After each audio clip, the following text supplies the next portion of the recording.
I stood by the stove, my apron still tied neatly, as my daughter-in-law let the steak slip from her plate and watched it hit the floor. Her laugh was light, practiced. "If you want to eat, pick it up," she said. My son, my only child, didn't say a word. He just stared at his mashed potatoes while his wife humiliated me in my own kitchen.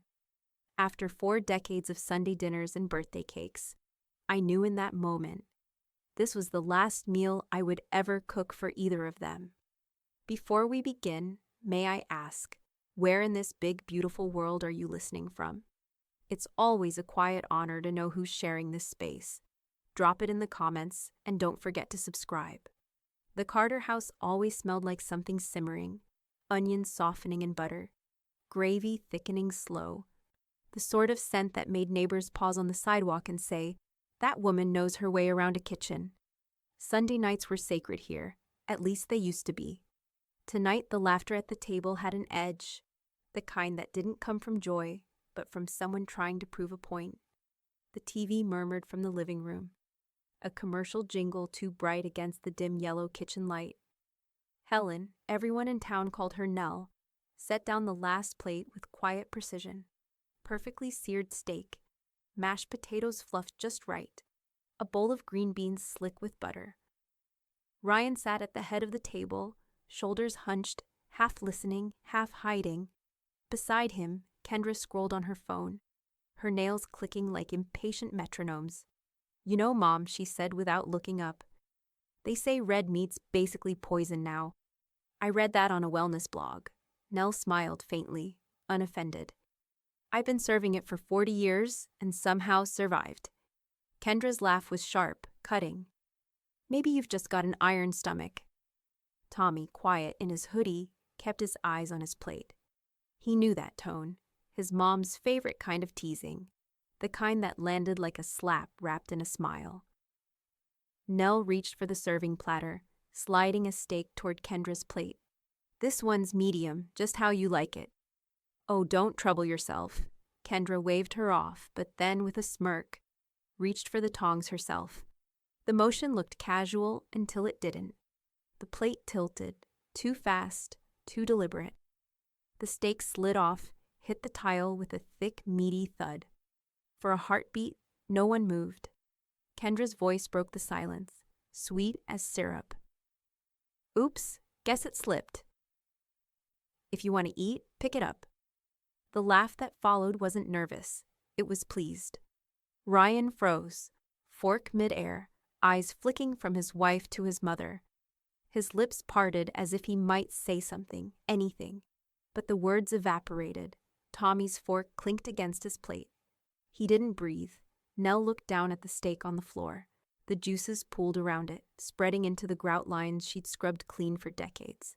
The same floor where Ryan had dropped his first bottle as a baby, where she'd taught him how to mix pancake batter without spilling. Her fingers stayed steady as she reached for a towel hanging by the oven. She didn't stoop, didn't flinch, just wiped her hands once, folded the towel neatly, and said in that calm, even tone that made high schoolers freeze in their tracks, "I'm not hungry." Then she unknotted her apron, one deliberate motion at a time, and hung it on the hook. Kendra blinked. "Well, don't be dramatic. It was just a joke." But Nell had already stepped back from the table. "Dinner's on the table," she said softly. "Eat while it's warm." Tommy's eyes followed her as she walked down the narrow hallway, slippers whispering on the floor. Ryan didn't move. Kendra speared a bite of potato and said, "She's always so touchy lately." The clink of cutlery returned, uneasy, forced. In the kitchen doorway, the overhead light flickered once, catching the corner of the steak still glistening on the tile. Tommy stared at it, then at his father. Ryan finally sighed, the sound of someone who'd learned too well how to live small. "She'll be fine," he muttered, but Tommy didn't believe him. Nell reached her bedroom, shut the door softly, and sat on the edge of the bed. The house hummed with voices and laughter that no longer belonged to her. For the first time in years, she didn't hear comfort in them, just distance. Her reflection stared back from the dresser mirror. Tired eyes, flour-dusted hands. the faint outline of someone who had spent her life feeding others and somehow ended up starved for respect. Down the hall, Kendra's laughter rose again, shrill, echoing. Nell exhaled slowly. Her stomach didn't twist with anger. It settled with clarity. Some lessons weren't taught with words or raised voices. Some needed silence sharp enough to cut. She reached for her notebook on the nightstand, the one filled with recipes and crossed out grocery lists. She tore out a clean page and wrote just 3 words at the top. No more meals.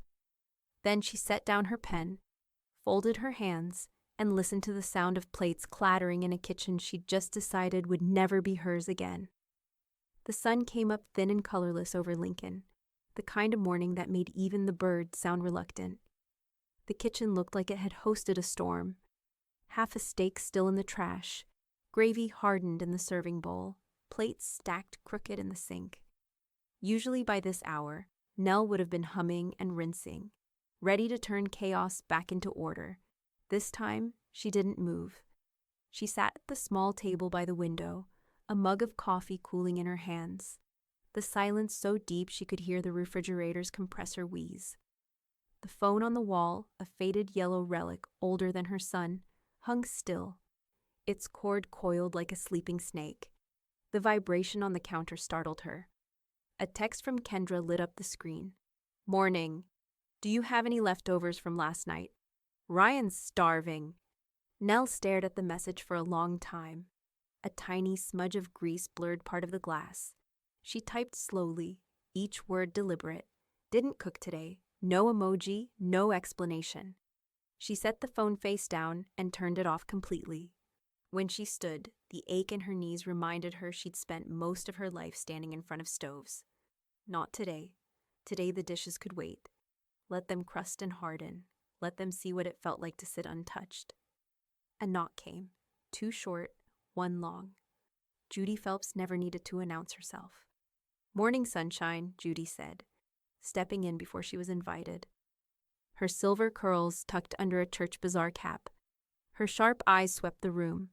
"Lord, it looks like a bomb went off in here." Nell smiled faintly. "Guess I forgot to clean up." Judy's gaze lingered on the steak pan, the untouched sponge, the absence of music. "You never forget to clean up. What happened?" Nell poured her a cup of coffee and slid it across the table. "They dropped dinner," Judy frowned. "Dropped? Like accident?" Like laughter followed it. The silence that followed was heavier than any scolding. Judy's jaw tightened. "And Ryan? What did he do?" "Same thing he's been doing for years. Nothing." Judy leaned back, arms crossed, eyes sharp as fence wire. "That girl's got a mouth too big for her manners. You spent your life feeding that boy, and this is what you get?" Nell shrugged lightly, a gesture that carried the weight of a lifetime of holding peace. "It's not about what I got. It's about what I let happen." Judy's expression softened. "You're not thinking of giving up cooking, are you? Maybe just changing who I feed." The 2 women sat in quiet solidarity, the kind that didn't need to be padded with small talk. Outside, a mail truck rattled by. A dog barked once and stopped. The world carried on, oblivious. Judy finally said, "People need to learn where their food came from. Maybe then they'd remember how to say thank you." Nell's gaze drifted to the notebook still on the counter, open to last night's scrawled words. No more meals. She took a slow sip of coffee. "You're right. I've spent 40 years teaching kids how to handle a tray. Maybe it's time to teach grown-ups how to handle gratitude." Judy arched an eyebrow. "You mean like a class?" "Home economics," Nell said, the words forming before she even realized she meant them. "For adults this time," Judy grinned. "You'd have a waiting list by Tuesday." Nell's smile didn't quite reach her eyes. She looked around the kitchen, the cracked ceramic rooster on the windowsill, the fading calendar still open to April, the sink full of unwashed dishes, and felt something settle inside her. Not anger, not bitterness, just a kind of clarity that felt almost holy. She stood, untied the dish towel from the handle of the oven, and draped it neatly over the back of a chair. "I think," she said quietly, "I'm done cleaning up other people's messes." Judy rose too, slipping her coat back on. "Then let's make a new one. A righteous one." The two women shared a look, half promise, half plan. As Judy left, Nell reached for the phone on the wall. For years, its gentle buzz had meant recipes, reminders, gossip, family. Now, it just looked like a relic from another life. She lifted the receiver, pressed the hook, and listened as the dial tone flattened into silence. The house went still again, utterly still. But this time, the quiet didn't ache. It expanded. Nell smiled, faint but firm. Somewhere beyond the walls, the day was waiting. And for the first time in a long while, she had no dishes to wash. By Monday afternoon, word had already slipped through Lincoln the way a good smell does. Quiet at first, then everywhere at once. What started as a passing comment at Judy's kitchen table had turned into a whisper on the church bulletin board, a post on the Lincoln Locals Facebook group, and a line in the town newsletter titled "Free Community Cooking Lessons with Helen Carter. Learn Respect One Recipe at a Time." Nell didn't even know Judy had written the blurb until people started calling. The old wall phone, once silent, now rang like it had been waiting for purpose. Retired teachers, young parents, the waitress from Millie's Diner, even a city council member all wanted to sign up. "Could you teach us to make real mashed potatoes? To stretch a meal? To share a table again?" By Wednesday, she had a waiting list. At first, Nell was overwhelmed. She wasn't looking for attention, she was looking for meaning. But every name that scribbled itself into her notebook felt like a small redemption, each one a reminder that respect could still be grown, measured, served. Judy breezed in mid-morning with her usual hurricane energy, holding a folder. "You've got too many people for your kitchen, hun." Millie called from the diner. "Says you can use her back room Thursday nights if you want." Nell blinked. "The diner? That's half the town." "Exactly," Judy grinned. "You can feed their stomachs and their consciences." Nell ran her fingers over the pages of her old recipe book. The spine cracked and softened by years of use. "If we're doing this, we do it right. Chicken pot pie, cornbread, maybe apple crumble. Comfort food, but plated with dignity." Judy nodded. "Dignity served warm. That's your slogan right there." They worked side by side all afternoon, handwriting sign-up sheets, setting up donation jars, and calling volunteers. The sound of the rotary phone, the shuffle of paper, and the smell of cinnamon rising from the oven wove together into something alive, a heartbeat returning to Nell's quiet house. Across town, Kendra scrolled through her feed, a glass of kombucha in one hand, the latest true crime podcast playing low in the background. Her thumb flicked past the post about cooking with Helen Carter before she even read the caption. The profile picture, Judy's cheerful face next to a pot of stew, didn't hold her attention. She snorted softly. Probably just another church thing. Ryan, sitting at the kitchen counter, looked up from a stack of HVAC invoices. "Mom's teaching again," Kendra shrugged. "Apparently. I'm sure it'll fizzle out like her garden club." Ryan nodded absently, the conversation already drifting away from him like steam. Tommy, sitting nearby with his homework, caught the tail end of the exchange. "Grandma's teaching cooking." "Something like that," Kendra said. "Why?" Tommy hesitated, then said quietly, "Can I help?" Kendra gave a little laugh. "Help? Sweetheart, it's for adults." He didn't respond, but later that night, when Kendra went to post a photo of her dinner to Instagram, she noticed Tommy in the background of one picture, on the computer, looking up secondhand aprons near me. Thursday arrived cold but bright. The diner smelled of coffee and fry oil. The tables wiped so clean they gleamed under the fluorescent lights. Nell stood behind the counter with a box of donated supplies, cutting boards, flour, and a stack of index cards labeled Lesson 1, the respect in preparation. Volunteers streamed in, 2 nurses from the hospital, a grocery clerk. a newly divorced father wanting to learn how not to burn toast. The air buzzed with something Nell hadn't felt in years: purpose. Tommy showed up last, backpack slung over one shoulder. He gave her a shy wave. "Grandma, I brought my own apron." She smiled, a warmth blooming behind her ribs. "Then you're officially my assistant chef." As they prepped the first batch of dough, Nell caught her reflection in the diner window. Flour on her hands, laughter at her back. No trace of bitterness in her eyes. She realized this was what home could feel like when you built it yourself. Near the end of the night, Judy pulled her aside. "We're going to need more chairs next week. Half the town's talking about it already." Nell laughed softly. "Half's enough." But as she turned back to the counter, something inside her stirred. A memory of Kendra's smirk, the steak hitting tile, the quiet vow she'd written in her notebook. This community, this rising tide of kindness, was her reply. She untied her apron, folded it carefully, and looked around at the cheerful noise she'd created.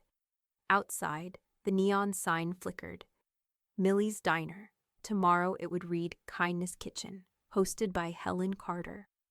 And somewhere across town, her daughter-in-law would scroll right past it again, never realizing that the whole town had just sat down at Nell's table. By the time the Lincoln Daily Chronicle ran the piece, Thursday nights at Millie's had already become the brightest hour in town. The front page carried a photo of Nell Carter in her flour-dusted apron, laughing beside a table of smiling volunteers. The headline read, "Retired Cook Launches Kindness Kitchen to Bring Community and Manners Back to the Table." The reporter had caught her mid-ladle, pouring chicken stew into a ceramic bowl like it was something sacred. In the photo's corner, Tommy could be seen wiping a counter, grinning shyly at the camera. Inside, the article told of a woman who'd turned her heartbreak into hospitality, who believed food could teach respect better than lectures. It mentioned nothing about the insult that had sparked it. No steak, no laughter at her expense, just the warmth she'd chosen to give instead. At Millie's Diner, Judy taped 3 copies of the article to the wall behind the register. "So no one forgets where decency gets cooked," she declared, slapping the tape down with pride. By the following week, the crowd doubled. Folks who hadn't sat at the same table in years now shared coffee refills and recipes. There was laughter, real laughter, round and bright and without malice. Someone brought flowers, someone else brought their guitar. The air smelled of cinnamon, butter, and second chances. Nell moved through it all quietly, ladling stew, sliding cornbread onto plates, making sure every person who walked through those doors felt seen. When a local TV crew showed up with cameras, she wiped her hands on her apron and smiled politely. "If it helps the town, I'll talk," she said. The reporter asked what inspired her to start the kitchen. Nell paused, spoon hovering over a pot. "It's simple," she said. "You can't teach respect on an empty stomach. I just decided to fill both." No mention of humiliation. No trace of bitterness. Only grace that came from someone who'd learned the value of silence and the power hidden inside it. That night, the segment aired right after the weather report. The anchor smiled as she said, "In other news, one Lincoln woman is proving that kindness can be served by the ladle." The clip showed laughter, steaming bowls, and Nell's steady, content face. Across town, Kendra's co-workers at the marketing firm saw it first. "Oh my gosh," one of them said, tagging her in the group chat. "Isn't this your mother-in-law? She's adorable." Kendra was mid-scroll through a clothing sale. She glanced at the notification, saw the thumbnail of Nell smiling beside a stew pot, and rolled her eyes. Local fluff piece, she thought. Without even opening it, she hit Leave Chat and went back to picking between 2 shades of taupe for a cardigan. At home, the sound of the TV filled the living room. Ryan sat in his recliner, half listening. The voice on screen caught his ear. He turned his head just in time to see his mother's face appear, the diner's neon glow framing her like some quiet saint of small-town decency. Kindness Kitchen, founded by Helen Carter, has become a weekly gathering spot for neighbors in Lincoln, the anchor said. Her motto, respect is the main ingredient. Ryan set down his beer, leaning forward. He watched his mother hand a steaming bowl to an older man in a veteran's cap, her smile calm and sure. There was Tommy moving through the crowd with a towel slung over his shoulder, laughing freely. The camera lingered on Nell's hands, steady, unshaken, the same hands that had fed him his whole life. He muted the volume. For a moment, the only sound was Kendra typing beside him, the keys clicking like distant rain. "She's on TV," he said quietly. Kendra didn't look up. "Yeah, I saw something about that. Cute idea." Ryan's jaw flexed. "You didn't tell me." "There's nothing to tell, Ryan.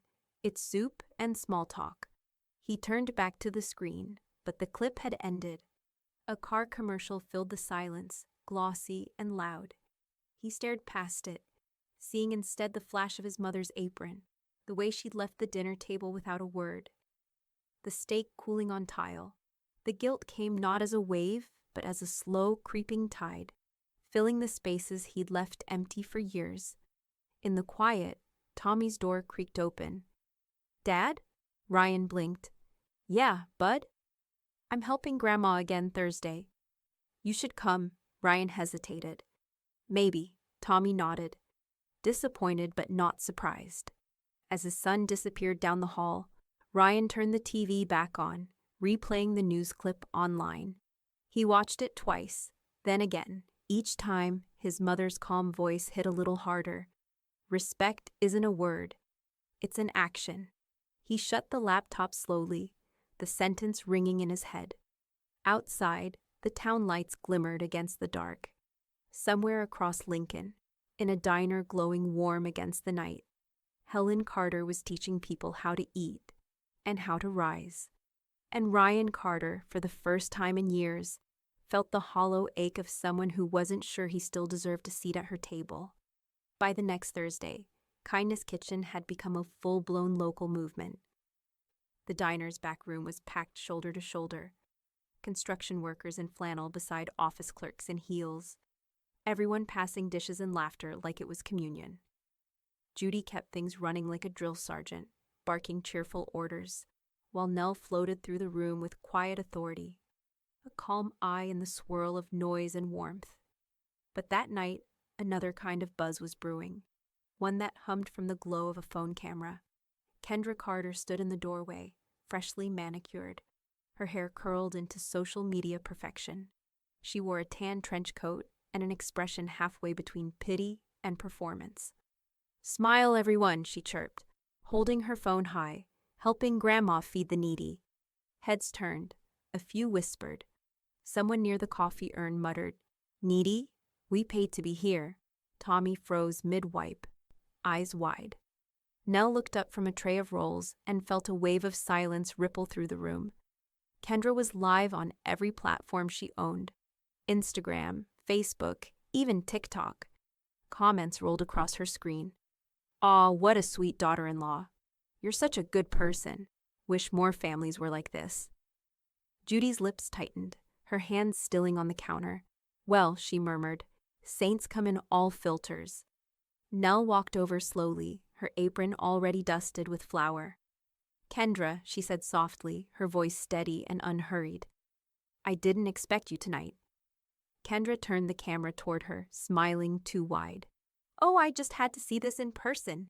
You're incredible, Helen. Feeding the community and everything. My followers are obsessed." Her phone panned across the room, catching volunteers in mid-bite, mid-stir, mid-eye roll. People whispered, not unkindly, but knowingly. Nell folded her hands. "If you're here to help," she said, "you'll need a uniform." Kendra blinked. "Oh no, I'm just filming." But Nell had already turned to Judy, who tossed over a folded white hairnet and a clean dishcloth. Nell handed them to Kendra with that same school lunch calm she'd used on teenagers for decades. "Uniform's mandatory," she said gently. The words landed like a challenge wrapped in courtesy. The camera was still rolling. Thousands of eyes watched as Kendra hesitated, blinking at the dishcloth in her hand. "This isn't really my look," she said with a brittle laugh. Someone near the serving line snorted. Another volunteer whispered, "Guess humility's not her color either." Kendra's smile faltered. "Fine," she said, forcing a laugh that cracked on the edges. She tied the hairnet clumsily, strands of her styled curls poking out like rebellion. "Good," Nell said, handing her a spray bottle and a rag. "Start with the tables. Work your way toward the window." Kendra froze. "Wait, you mean actually clean?" Nell met her gaze. "Every meal deserves respect. So does every plate." For a moment, no one breathed. Then Judy leaned close to a nearby volunteer and whispered, "That's one way to feed humility." The sound of laughter rippled softly through the room, gentle but undeniable. Kendra's live stream kept going, her smile stiff as she tried to keep the mask in place. She sprayed the first table, the camera angled awkwardly to show her helping. But every few seconds, the comments flashed mercilessly. "Why is she cleaning? Didn't she say she organized this? LOL, her face when Grandma told her to scrub."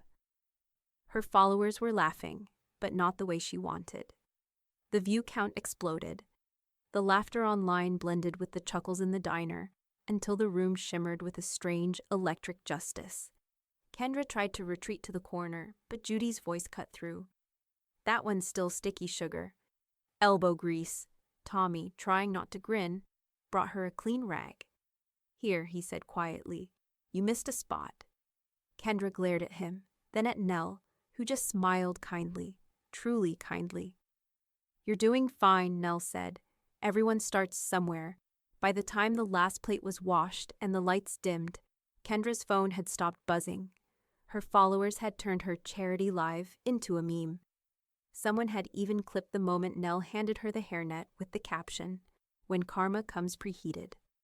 As the crowd trickled out, Judy flipped the open sign to closed and turned to Nell, her voice low and satisfied. "Well," she said, "that's one way to feed humility." Nell exhaled, wiping her hands. "I didn't plan it that way." "Sure you didn't," Judy said, winking. From the corner, Kendra was still scrubbing, her movements small and mechanical, pride dissolving one circle of soap at a time. Nell watched her for a moment, something softer than triumph flickering in her chest. "Leave the rest," she said finally. "You've done enough for tonight." Kendra straightened, eyes red, phone dark. "I know," Nell said. "Go on home." As Kendra slipped out, the neon light caught the reflection of the dishwater clinging to her sleeves. Outside, the first snow of the season had started to fall, light and silent, covering everything equally, clean and cold. Nell turned back to the empty diner, her own reflection faint in the window. Her voice was quiet, almost to herself. "Funny," she murmured, "even cold hands can learn warmth." By Friday morning, the diner's parking lot was half full before sunrise, not with customers, but with cars idling, their occupants scrolling through phones lit with the same video. Kendra Carter's live stream had been reposted, clipped, and stitched across the internet by every Lincoln local with a sense of irony. The headline on the Lincoln Chronicle's website read, "Charity Live turns humbling. Viral moment at Kindness Kitchen." The thumbnail showed Nell mid-smile, hairnet in hand, while Kendra stood frozen behind her, phone raised like a white flag. Inside the diner, Judy whistled as she flipped the paper onto the counter. "Well, sugar," she said to Nell, "you didn't just serve dinner, you served a full-course lesson." Nell poured coffee into a chipped mug, her movements calm, deliberate. "I didn't want this," she said quietly. "It's not supposed to be about embarrassment." "Then next time," Judy replied, "try not to look so poetic while doing it." The bell over the diner door jingled every few minutes, reporters, donors, neighbors offering words like amazing and brave. Someone dropped off 2 boxes of fresh produce. Another slid an envelope of cash across the counter. Nell accepted each gift with the same quiet grace. "This will feed more people," she'd say. "Never. Thank you for defending me. Just feed more people."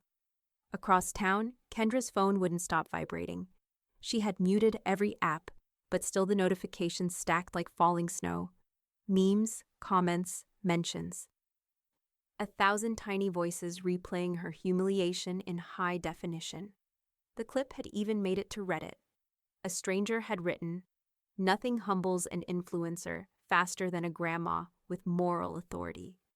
Kendra shut her laptop with trembling fingers. Her reflection on the black screen looked foreign, hair messy, eyes swollen. She had tried to post a response earlier, a clarification video about being misunderstood, but the comments turned uglier. Apologize, not justify. She didn't humiliate you, you did that yourself. By noon, she had locked every account and turned off her phone. When Ryan came home from work, she was sitting at the kitchen table, face pale. "They're laughing at me," she whispered. Ryan set down his tool bag. "Maybe don't read the comments." "You could have defended me," she snapped. "Your mother made me look like an idiot." He exhaled, long and slow. "Kendra, she didn't make you do anything. You went live." "I was trying to help." Ryan didn't answer. For a moment, he saw her not as his wife, but as one more person orbiting the center of his mother's calm gravity, and losing balance. He rubbed his temples. "I'll call her." The diner phone rang mid-afternoon. Judy was restocking napkins when she saw Nell lift the receiver. "Hi, Ryan," Nell said, her tone measured. Her son's voice came through tight with anger. "Mom, what the hell was that? You humiliated her. Everyone's seen it." Nell stirred her coffee, watching the slow swirl of cream spread and fade. "No, Ryan," she said evenly. She filmed herself. A pause. "I know how it looks," he said finally. "You could have stopped it." "I did," Nell said. When it was time, he didn't answer right away. She could hear him breathing, wrestling between guilt and habit. "Maybe you should stay away from this for a bit," he said at last. "It's getting out of control." She smiled faintly. "That's what kindness does when people remember what it looks like," he sighed, defeated. "Mom." "Tell Kendra I hope she's resting," Nell said, then gently hung up. Judy stood in the doorway, arms crossed. "You handled that cleaner than bleach." Nell chuckled softly. "I've had practice." By evening, the diner felt alive again.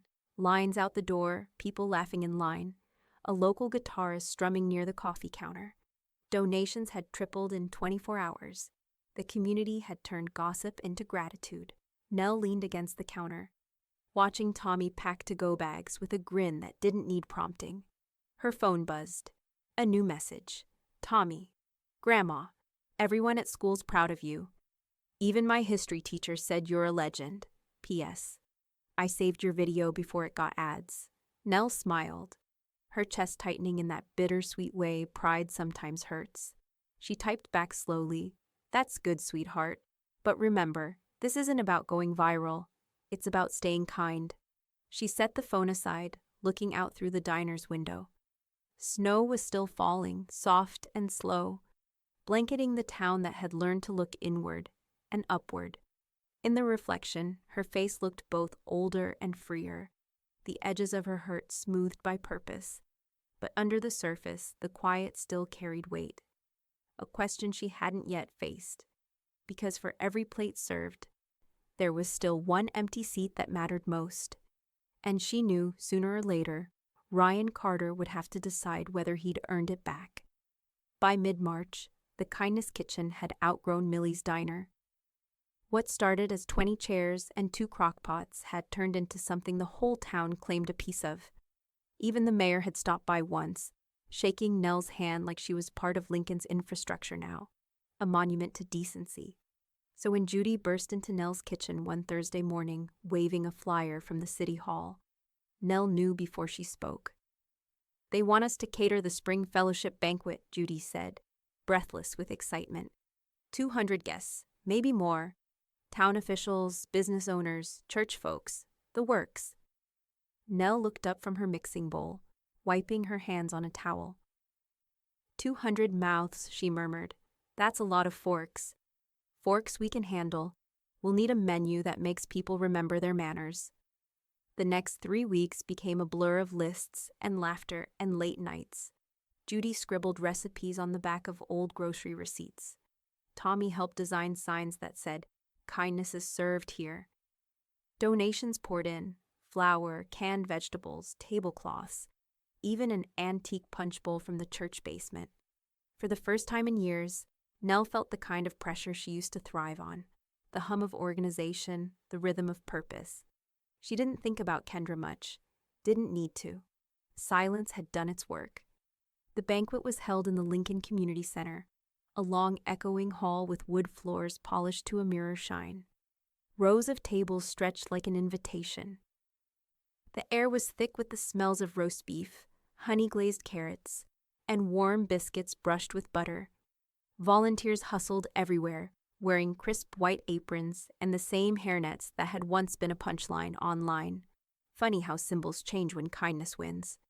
Judy stood at the center of it all, hands on hips, directing traffic like a general. "You there? Yes, you. More napkins by the punch bowl. No, not there. From the stage, the pastor adjusted the microphone, smiling down at the bustling crowd. "This," he said warmly, "is what community looks like, when grace stops being a word and starts being supper." Applause rippled through the hall. At one of the long tables, Ryan sat near the back, tie too tight, posture too small. Tommy had saved him a seat, and now sat beside him, proud as a boy watching a hero. Ryan clapped when others did, though his hands met quietly. His gaze stayed fixed on his mother, steady, unreadable. Across the room, Judy leaned close to Nell. "Half the folks serving tonight used to be Kendra's brunch buddies," she said with a grin. "Guess they switched teams." Nell chuckled softly. "They're not teams, Judy. They're just people learning where to stand." As the meal began, laughter rose in waves. Someone played guitar. The clink of silverware mixed with chatter, creating a kind of music. The whole town, it seemed, had shown up to be fed. Not just food, but something invisible that had been missing too long. When the pastor returned to the microphone, he lifted his glass. "To Helen Carter, who turned an insult into an invitation." A hush fell over the room, followed by applause that started hesitant and grew thunderous. Ryan stood, clapping harder now, his face flushed. Nell took the stage, blinking under the lights. She wasn't one for speeches, but she learned that silence, too, could be eloquent. "I'm not much for spotlights," she began, her voice steady. "But I will say this. Kindness isn't easy, forgiveness even less so. But both are recipes worth practicing. And tonight's proof that when you serve with respect, people remember the flavor." She paused, her gaze sweeping the hall. "Forgiveness isn't a meal," she said softly. "It's a recipe." Applause thundered again.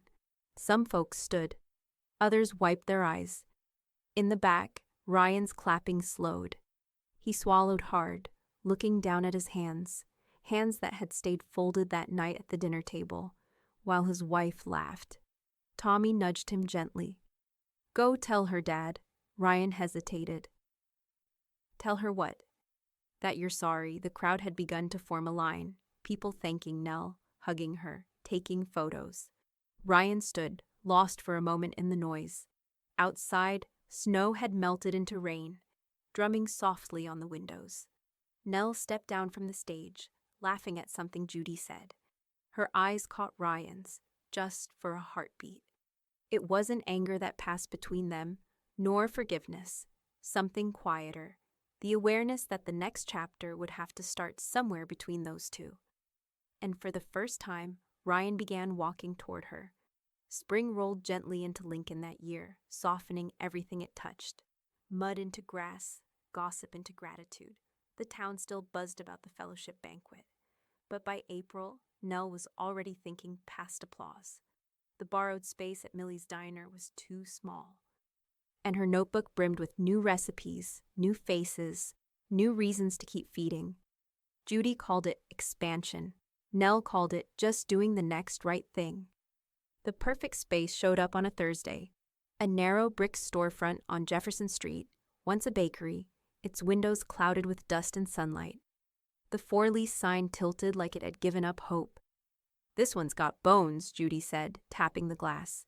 "She just needs a little elbow grease and a lot of you." Nell looked through the streaked pane at the empty room, light slanting across the floorboards. Old counters still intact, a faint scent of yeast in the air. It felt like a place that remembered warmth. Within a week, volunteers showed up unasked. Someone brought buckets and soap. The high school shop class offered to repair the booths. The church ladies donated mismatched teacups. Even Millie herself sent over a stack of laminated menus and said, "You'll make better use of these than I ever did." No bank loans, no investors, just hands, hammers, and heart. One evening, while Judy painted the front door sky blue, Nell climbed a step stool and hung a small wooden sign they'd carved by hand. The letters were uneven but proud. "Second Helpings Cafe, because everyone deserves one." Judy wiped her hands on her jeans. "Well, sweetheart, that's your legacy nailed right there," Nell smiled. "Legacies are for obituaries. I'm just trying to make lunch." Inside, the walls began to fill. On one side, they framed photographs of the volunteers. The grocery clerk with her shy grin, the pastor elbow-deep in mashed potatoes, Tommy holding a tray twice his size. Each face carried the same quiet light, the look of someone who'd remembered their place in the world. The menu was simple: pot roast, chicken pie, biscuits, cobbler, and coffee strong enough to wake decency. Each dish came with a story card about a local family who'd inspired it. The Phelps pot pie, the Millie melt, Tommy's lemon bars. Every bite was a tribute. When opening day arrived, the line stretched down the sidewalk. Reporters tried to corner her again, but Nell waved them off. "This isn't news," she said. "It's nourishment." By mid-afternoon, the cash jar overflowed. Every bill went straight into the community plate fund to cover meals for anyone short on change. Judy counted while Nell wiped the counters. "You know, you could make a real living off this place," she said. Nell chuckled. "I already am." That's when she saw Ryan through the front window, hands in his jacket pockets, standing still among the laughter. His tie was gone this time, sleeves rolled, posture still tentative but closer than before. She didn't say anything when he walked in, just handed him a towel and nodded toward an empty table. "If you're standing here, you might as well make yourself useful." He smiled weakly. "Same rules as always, huh?" "Always." He wiped in silence for a few minutes, watching customers laugh, eat, linger. Then he cleared his throat. "Place looks good, Mom. Really good." "People did most of it," Nell said. "I just stirred the pot." "I was thinking." He hesitated, rubbing his palm on the towel. "I could help with, the numbers, the budget, the tax stuff. Make sure you're not overextending." Nell looked at him, really looked at him, for the first time in years. His face carried exhaustion, not arrogance, regret, not defense. "No accounting needed," she said gently, a half smile touching her lips. "Everything here adds up." Ryan's laugh caught in his throat. "You sure about that?" She nodded. "Completely." He started to speak again, but a customer interrupted with a cheerful, "Mrs. Carter, you got any more of those lemon bars?" "Plenty," Nell said, "and plenty more to come." As she turned away to help, Ryan lingered near the photographs on the wall. His gaze landed on one, Tommy, flour-smeared, grinning beside his grandmother. Beneath it, a handwritten note in Nell's script: "Respect is the only ingredient that never runs out." Outside, dusk settled across Jefferson Street, the cafe windows glowing gold against the deepening blue. Inside, the chatter softened to hums. The smell of pie lingered, and the jar on the counter read, "Donations welcome. No one leaves hungry." Ryan pressed his hand to the door, paused, then looked back at his mother. She didn't see him watching, but he stayed there a while, listening to her laugh with a customer. The same low, steady laugh that used to fill his childhood home. When he finally stepped outside, he took a long breath of cool air and whispered to no one, "Yeah, It adds up. Behind him, the sign above the cafe door swayed gently in the night breeze, its painted words catching the glow of the streetlight. Second Helpings Cafe. Open. By late summer, Second Helpings Cafe had become part of Lincoln's pulse. Church bulletins listed it under good works, and the Chamber of Commerce called it a model for small-town revitalization. Teachers brought students there to learn manners by example. Even the city paper printed weekly blurbs about Carter's Cafe of Compassion. Every morning, Nell unlocked the door before dawn, the bell above it chiming like a greeting. She liked those early hours best. The quiet before the coffee, when sunlight crept through the windows and dust motes looked like hope floating in slow motion. That morning, Judy was behind the counter, elbow deep in cookie dough, when the door opened again. The sound of heels on tile made her glance up. Kendra Carter stood in the doorway. Her makeup was thinner than usual, her eyes ringed with exhaustion. She carried a black tote pressed against her side and wore a jacket that didn't quite fit. The bright, brittle energy she once carried had dimmed into something fragile and uncertain. "Nell," Judy murmured, low enough for only her to hear. "Well, look what the cat dragged back, with a resume, I bet." Nell didn't move from behind the counter. "Morning," she said quietly. Kendra hesitated, then stepped forward. "Hi," she managed, voice thinner than a whisper. "I, saw the post. You're hiring part-time servers." The air seemed to thicken around them. Judy's hands froze over the dough. Even the hum of the refrigerator felt loud. "Yes," Nell said after a moment. "We're taking applications through the community board." Kendra swallowed, nodding too quickly. "Right, of course. I just thought, since we're family, maybe I could talk to you directly." "Applications," Nell repeated, gently but firmly. "Go through the board." The words landed like polished stone, smooth, final, impossible to argue with. Kendra's composure cracked. "I just need something steady," she said softly. "The firm let me go after everything online. Nobody wants me around their brand right now." Her voice broke on the last word. "I know I messed up. I just thought maybe," her sentence trailed off. Nell's face stayed calm, kind, unflinching. "I'm sorry you're having a hard time," she said. "This place runs on teamwork. The board handles all hiring. They'll be fair." From her station, Judy murmured, "Fair's our house specialty." Kendra blinked fast, fighting tears. "Do you even want me here?" Nell exhaled slowly, her gaze softening but never wavering. "I want everyone to have a chance to start over," she said. "But everyone starts the same way, through the front door, on equal footing." Something in that sentence deflated the air in Kendra's lungs. She nodded stiffly, clutching her tote like a life preserver. "Right, the board, sure." She turned, nearly bumping into a couple of regulars coming in for lunch. They smiled politely, their eyes flicking between her and Nell, the way people do when they're piecing together a story they already half know. By noon, the cafe buzzed with its usual warmth. But there was a new tension simmering beneath the chatter. People had seen Kendra leave, head bowed, heels clicking faster than dignity allowed. Word spread fast in a town that ran on kindness and gossip in equal measure.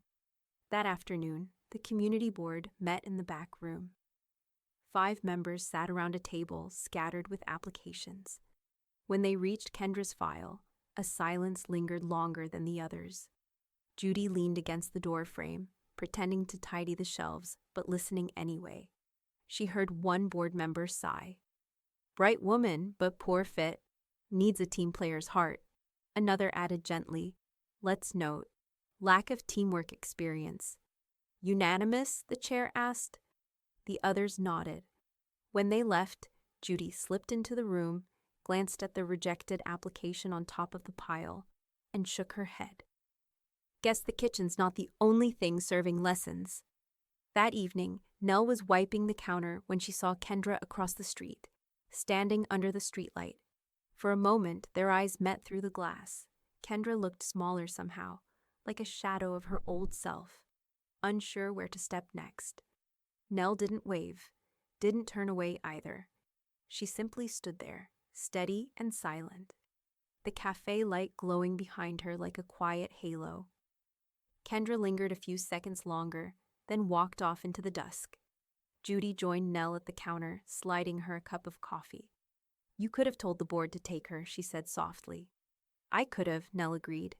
"But you didn't." Nell's gaze stayed on the door. She's got to learn to walk through things herself. Outside, the last trace of sunset bled into night. Judy sipped her coffee. "You think she'll try again?" Nell set down her rag. "If she's hungry enough." From somewhere down the block, faint laughter echoed, a reminder that even small towns have long memories. But inside Second Helpings Cafe, the air was calm, the lights warm, and Nell Carter stood behind her counter like a woman who'd finally learned that sometimes mercy means holding the door open, but not carrying someone through it. The invitation was handwritten, short and unmistakably Nell. Sunday, 6 p.m., just you and Tommy, bring nothing but your appetite. Ryan stared at it all week. He carried it folded in his jacket pocket like a letter from another life. Every time his hand brushed against it, he felt that familiar ache, the space between who he'd been and the man his mother had raised him to be. By the time Sunday came, the sky over Lincoln was the color of cooling ash, and a chill rolled in that made the streetlights glow early. Ryan parked out front and sat in the truck for a long moment, watching the light spill from his mother's window. It felt strange walking into her house again, like trespassing into something sacred. Tommy bounded ahead, knocking once before opening the door. "Grandma," he called. "In here, sweetheart," came Nell's voice, warm but steady. The kitchen looked almost the same as it had that night months ago, only gentler. The table was smaller, just 3 places set. A pot of stew simmered on the stove, steam curling like quiet forgiveness. Ryan hesitated in the doorway. "Smells like you," he said softly. Nell smiled faintly. "Stew's the one thing that forgives you when you mess it up. It just keeps simmering till it's right." They sat down. No TV, no phones, just the clink of spoons and the hum of the refrigerator.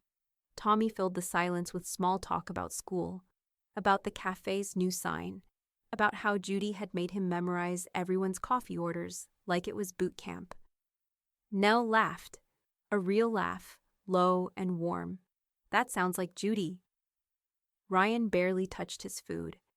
The smells and sounds wrapped around him like a memory he wasn't sure he deserved to revisit. Finally, he cleared his throat.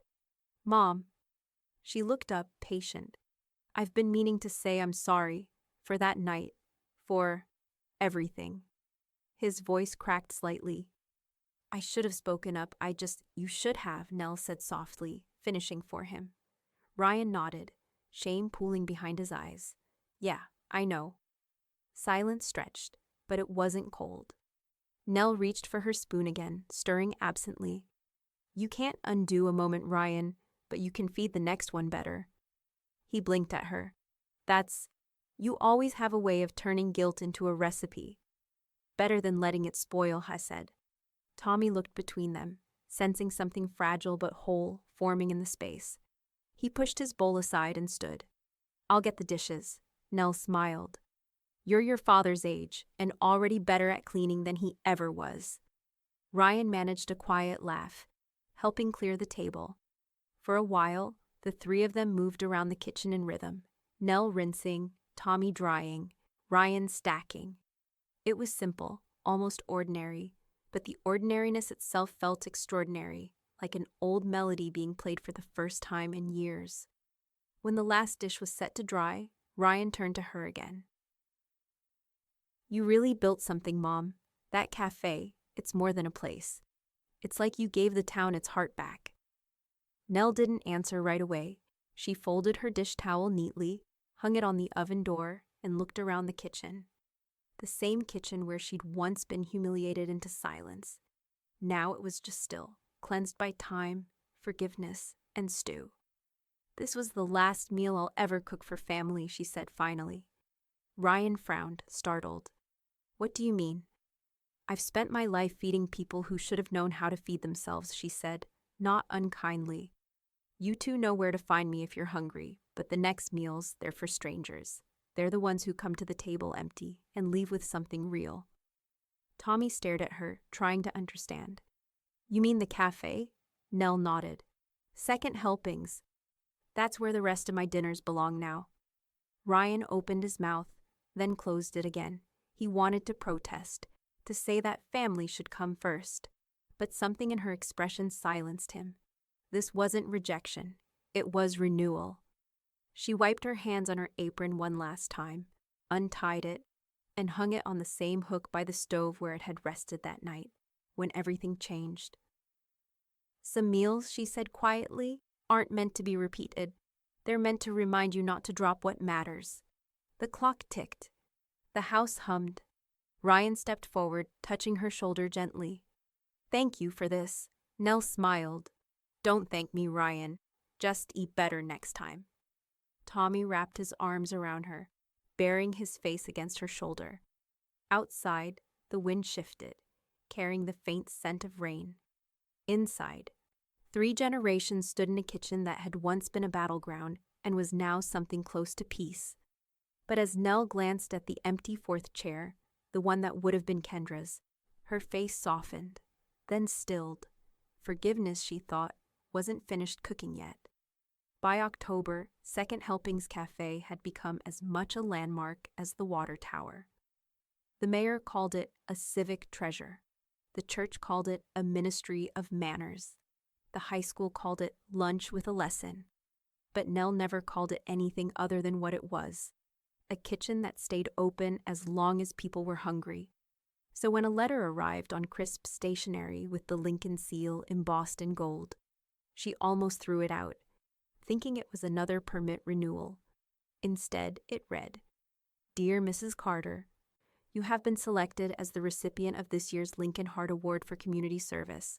The ceremony will be broadcast live on Channel 8 this Saturday at 7 p.m.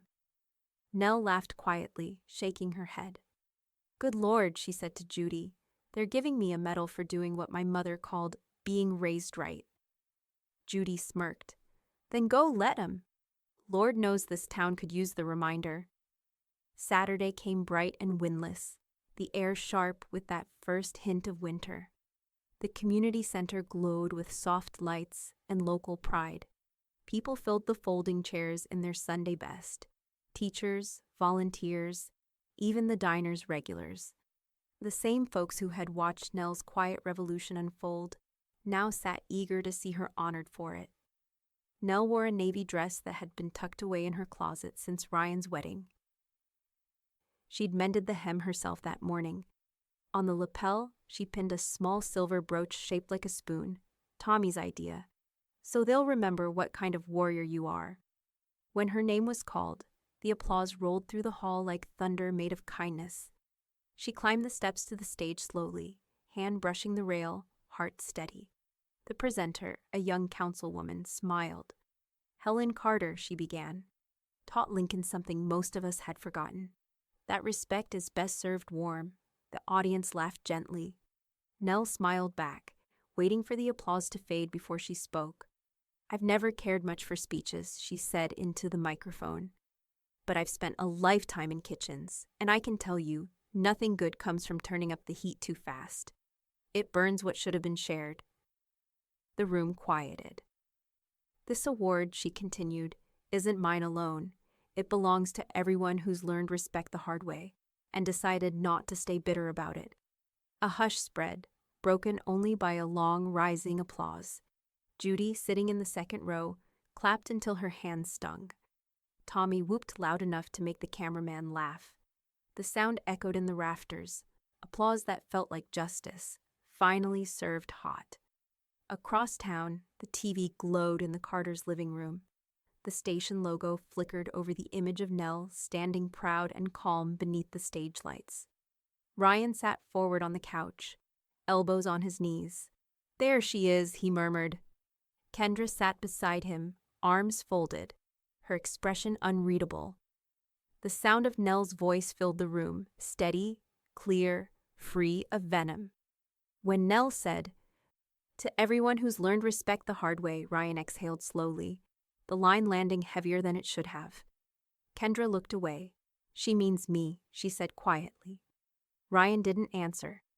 He watched his mother bow her head slightly as the crowd stood for her, the applause swelling through the speakers. The camera cut to Tommy in the audience, clapping, smiling, his joy pure and unguarded. Then back to Nell, who held her small silver award like it was made of something fragile, like forgiveness itself. Kendra's voice came out brittle. "They'll never forget that video. I'll always be the woman who dropped a steak." Ryan turned to her. "Then pick it up differently this time," she blinked, surprised by his tone. He leaned back, eyes still on the screen. "Mom didn't get here by pretending nothing happened. She built something better out of it. Maybe we should too." Kendra didn't respond. The television light flickered across her face, softening her features just enough to show the cracks. On screen, Nell raised her award slightly toward the crowd, toward the camera, toward anyone who'd ever stood where she once stood. Her voice, carried through the speakers, was calm and certain. "May we all learn to feed what's good in each other before it starves." The audience rose again, applause roaring through the hall. Kendra reached for the remote but hesitated. For the first time, she didn't change the channel. Outside, wind rattled the bare branches. Inside, silence pressed close, thick, uneasy, necessary. When the credits rolled, Ryan finally spoke. "She's still teaching," Kendra swallowed hard. "Yeah," she said softly. "And I'm still learning." The next morning, the line at Second Helpings Cafe stretched around the block. Someone had brought flowers. Someone else pinned a printed still from the broadcast to the door. "Our hometown hero." Inside, Nell brewed her first pot of coffee of the day, humming under her breath. The cafe felt different, warmer, fuller, louder, but she didn't mind. When Judy came in, waving the morning paper with Nell's photo on the front, she grinned. "Well, looks like you've cooked yourself into history, sugar." Nell just smiled, setting down a tray of steaming biscuits. "Then let's feed it right." The doorbell jingled again. The crowd kept growing. The donations jar overflowed. And as Nell turned to greet the first customer, the bell above the door chimed twice more, signaling the start of another long day in a town that had finally learned what respect tasted like. The buzz from the award hadn't quite faded when Nell noticed the truck idling out front. It was early, 6:30 on a Tuesday. Too early for customers, but not for ghosts of old habits. Through the front window of Second Helpings Cafe, she saw Ryan sitting behind the wheel, staring at the steering column like it held answers. After a minute, he climbed out, brushed off his jacket, and walked in with the awkward gait of someone crossing a line he'd drawn himself. The bell over the door chimed, soft and familiar. "Morning," Nell said without looking up from the register. "Morning," he replied. Voice unsure. "Need an extra hand." Judy looked up from the prep counter, eyebrows arched. "Well, look what the wind blew in." Carrying a conscience, Ryan managed a half smile. "Guess I'm trying to earn my coffee." Nell wiped her hands on a towel and nodded toward the tables. "Buckets and rags are in the back. Wipe down the booth seats. Start with the windows if you've got time." "Yes, ma'am," he said, a faint grin tugging at his mouth. He worked in silence for the first hour, slow, careful, almost reverent. Each motion deliberate, as though scrubbing more than the surfaces. The regulars trickled in, pausing mid-conversation when they saw him. Lincoln wasn't the kind of town that forgot easily, but it was polite enough not to say out loud what everyone remembered. "Morning, Ryan," said Millie, stopping by for her usual pie. "Hey, Millie," he said, voice low, smile genuine but small. She gave him a nod, just one, but in this town, that counted for forgiveness.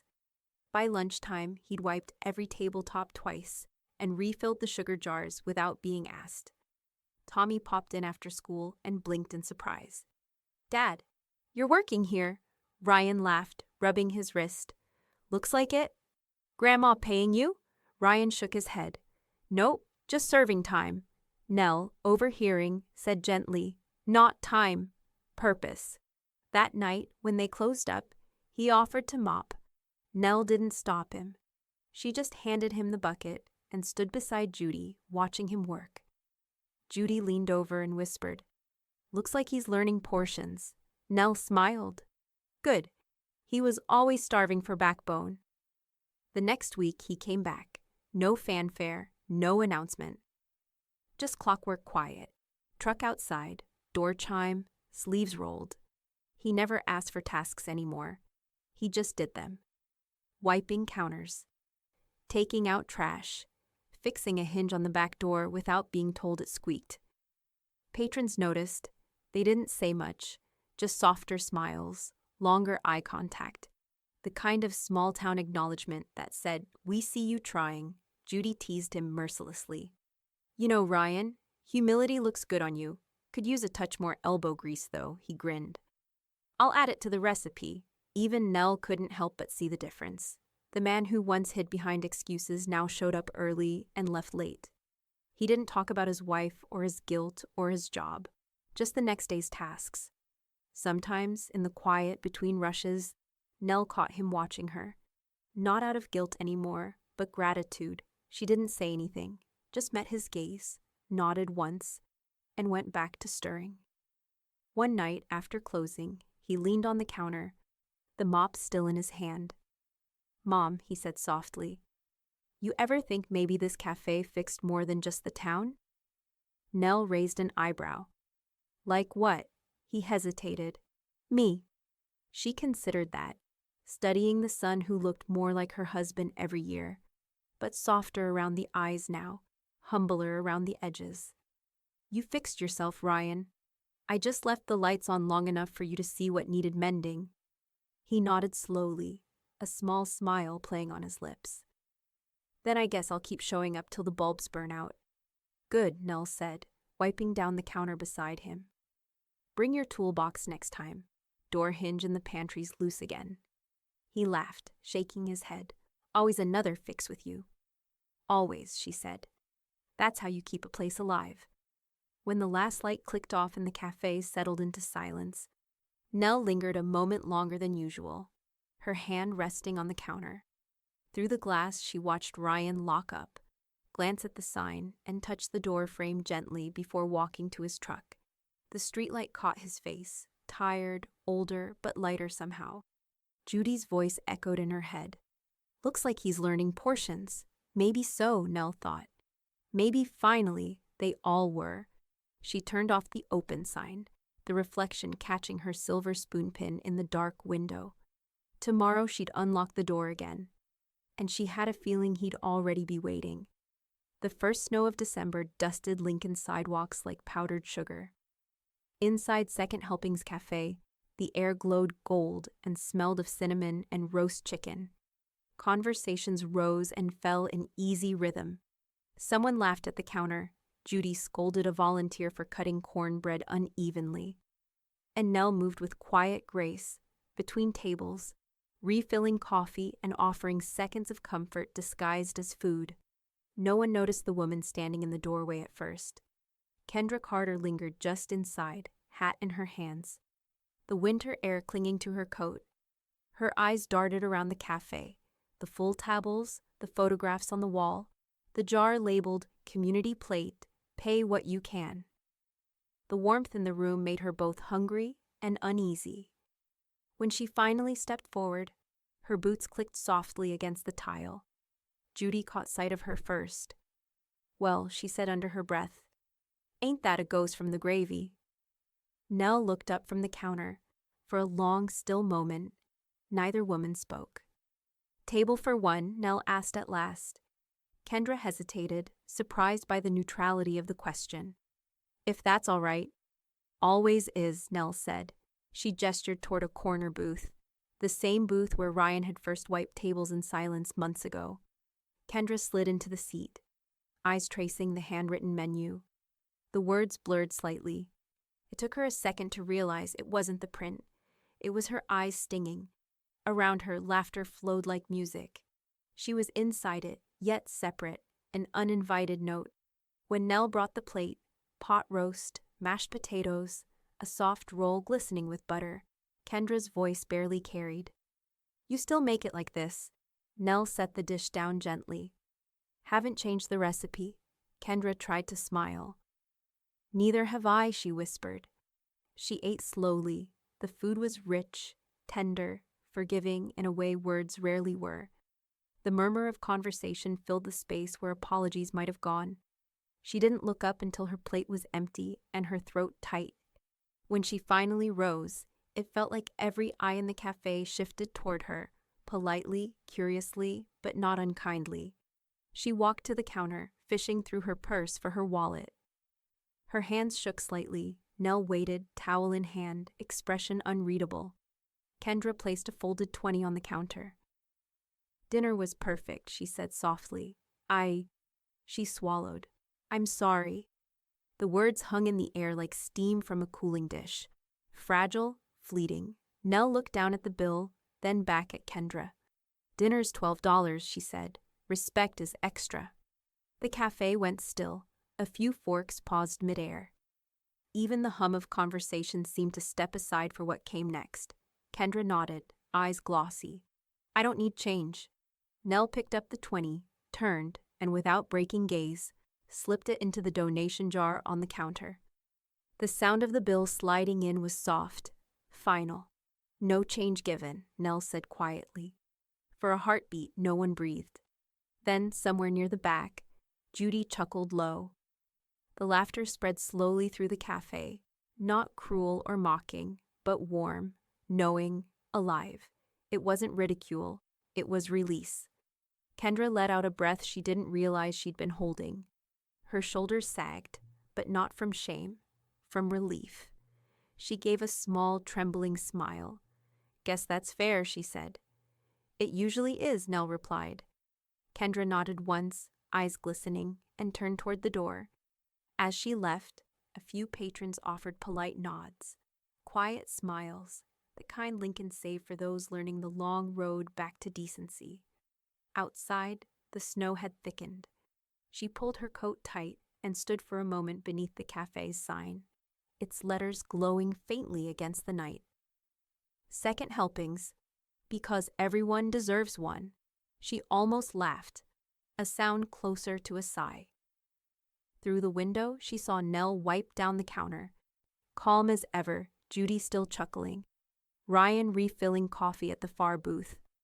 The life she'd nearly broken now moved on without bitterness, stronger, fuller, forgiven. Kendra stepped away from the glass, her reflection fading into the snow. Inside, Judy leaned on the counter, eyes bright with mischief. "You sure you're not planning sainthood, sugar? Because that was biblical." Nell shook her head, smiling faintly. "Nothing holy about it." "She paid her check," Judy grinned. "And you didn't give her change." Nell's eyes lingered on the door. "No," she said softly. "Some lessons are worth the whole 20. The laughter rose again, warm enough to fog the windows. Outside, the snow fell harder, wrapping the cafe in a hush that felt almost like mercy. And somewhere out in that quiet, Kendra Carter walked home through the falling white, clutching her empty hands as if they finally knew what they were missing. By spring, the snow had melted off Lincoln's rooftops, and the sidewalks outside Second Helpings Cafe glistened with thaw. The line out the door hadn't shortened since December, but the faces inside had changed. More teenagers in aprons, more fathers volunteering, more neighbors staying after hours just to talk.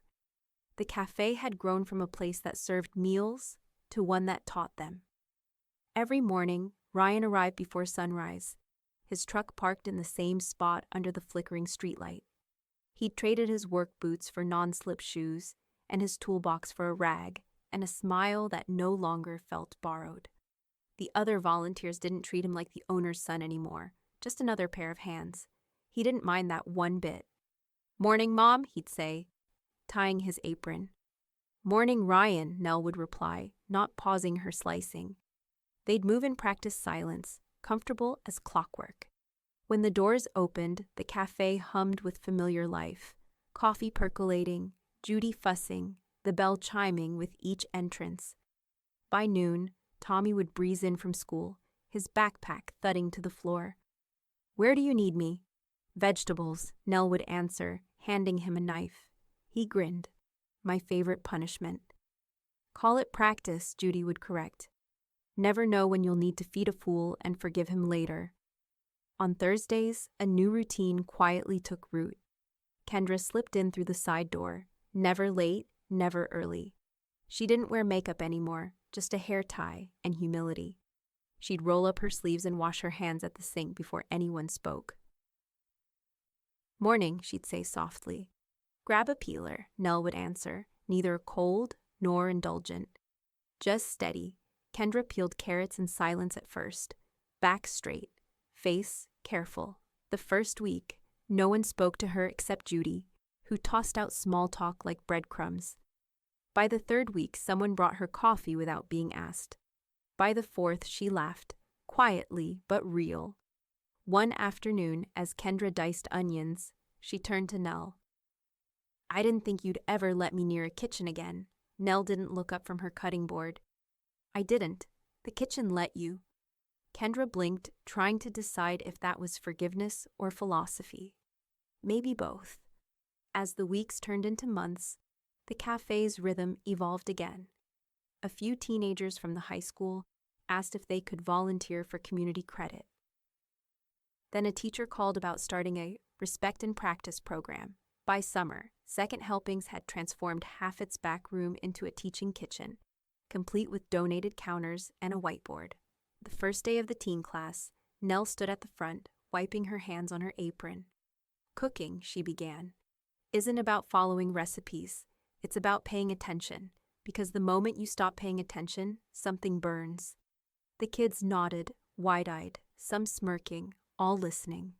Ryan watched from the doorway, arms crossed, pride flickering across his face. Kendra stood beside him, her hands still damp from washing vegetables. For once they stood shoulder to shoulder, not miles apart. Judy leaned against the counter, surveying the full room. "Well, sugar," she said to Nell when class ended. "Looks like we came full circle." Nell smiled, wiping a stray streak of flour from her wrist. "No," she said, eyes sweeping over the chatter, the laughter, the harmony that had replaced hurt. "Full plate." The phrase stuck. A week later, someone painted it above the cafe's front window in neat block letters. Second Helpings Cafe. Full plate, full heart. That Sunday, the Lincoln Chronicle ran a full-page feature. The headline read, "Second Helpings, where respect is the main course." Below it, a photograph captured the new rhythm perfectly.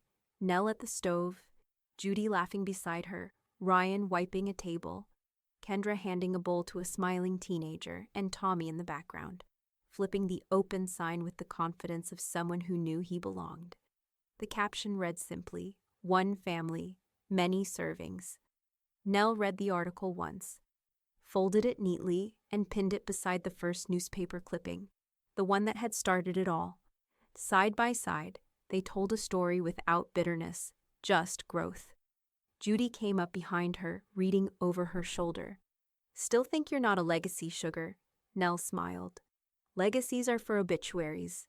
This is lunch." Outside, the sky stretched wide and clean over Lincoln. The sound of laughter spilled through the open cafe windows, carried on the wind like the scent of something good, something earned.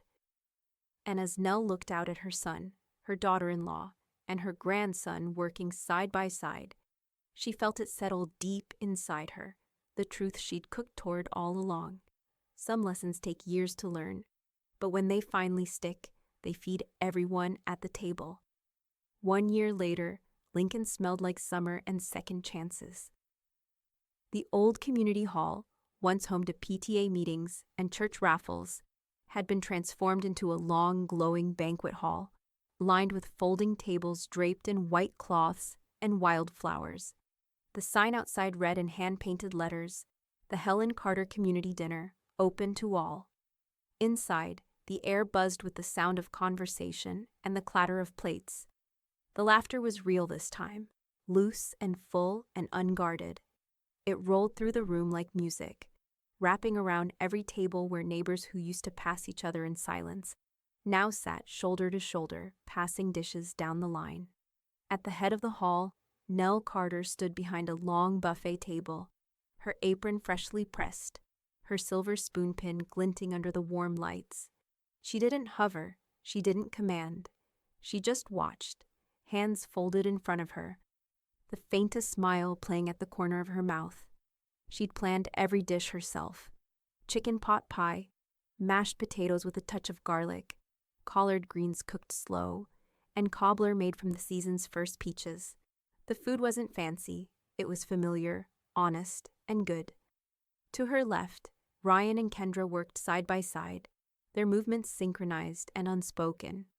Kendra ladled stew into bowls, her sleeves rolled, her hair tied back. Ryan followed behind her, sliding plates toward waiting hands with quiet efficiency. Occasionally their fingers brushed, and each time neither flinched. "Keep it moving, you two," Judy called from the far end, where she supervised a small army of teenage volunteers. "The faster you serve, the faster we get to eat." The room laughed, and Ryan grinned. "Yes, ma'am."